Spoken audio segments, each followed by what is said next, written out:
নমস্কাৰ জোহাৰ হামনিকেৰ জনপ্ৰিয় কণ্ঠশিল্পী জুবিন গাৰ্গকে শ্ৰদ্ধাঞ্জলি ডুমডলং চাহ বাগিচা বৰুৱা হোলা আটচাৰি শ্রদ্ধাঞ্জলি অনুষ্ঠান পাতি হে আর হামনিকের আসামকের জুবিন গার্গ এরকম একটা ব্যক্তি রয়েছে আসামকের সম্পত্তি বা আসামকের গৌরব বলিকেই বলতে লাগে আর গীত মাতকের যোগেদি মানুষকের মন মে নাই ঘর করে যাই রহে আজি গোটে অসমবাসী রাইজে মনে দুখ প্রকাশ করছে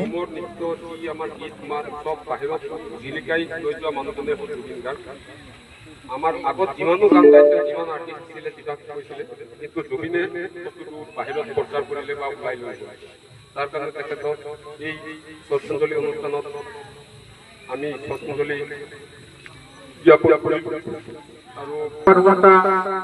পৰিয়ালবৰ্গ আহে সব শান্তি থাকক মোৰ ঘৰত জাতি লাগে ধৰ্ম লাগে মই মানুহে লাগে প্ৰত্যেকজন ব্যক্তি এই বস্তুটা গ্ৰহণ কৰিব লাগে এই শ্ৰদ্ধাঞ্জলি অনুষ্ঠানে পাতিব লাগে শ্ৰদ্ধাঞ্জলি অনুষ্ঠান আৰু সেই মৰ্মে আজি পতা হ'ল আৰু মোৰ বিশেষ ক'বলগীয়া নাই কিন্তু আমি বিশেষ মানে আমাৰ অসমৰ গৌৰৱ বুলি মানে বেয়া নহয় মানে দুখ লগা বিষয় আৰু ইমানেই কৈ মই সামৰণি মাৰিছোঁ আৰু অসমৰ ভিতৰত সবতকৈ ভাল পোৱা মানুহজনে হৈছে জুবিন গাৰ্গ আৰু আমি কেতিয়াও মানি ল'ব নোৱাৰো যে তেখেত আমাৰ মাজত নাই হয় তেখেতৰ শৰীৰ আমাৰ মাজত নাই কিন্তু তেখেতৰ যি গীত তেখেতৰ যি অৱদান এই অসমৰ কাৰণে তেওঁ কৰি গ'ল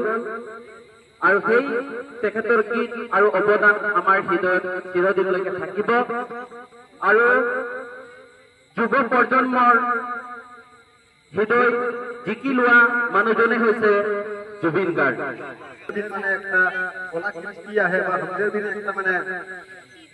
কি বলে জীবনকে মানে একটা রাস্তা আর ও রাস্তাটাকে আমাদেরকে দেখাচ্ছে সবকের সঙ্গে আমাদেরকে পहचान করানো আনকি ইন্ডিয়াকের বাহির থেকে এই কণ্ঠ শিল্পীকে যদি আমাদের হয়তো জান পहचान একটা হই জুবিনৰ যি অৱদান তাৰ যি আশা তাৰ যি ইচ্ছা আছিলে সমাজৰ বাবে গোটেই অসমবাসীৰ বাবে তেওঁ স্মৃতি থাকিব আমাৰ অসমত তেওঁ স্মৃতি সদায় নতুন নৱপ্ৰজন্ম সকলো অসমবাসীয়ে সদায় মনত ৰাখিব তেওঁ সদায় হৃদয়ে জীয়াই ৰাখিব তেওঁ গান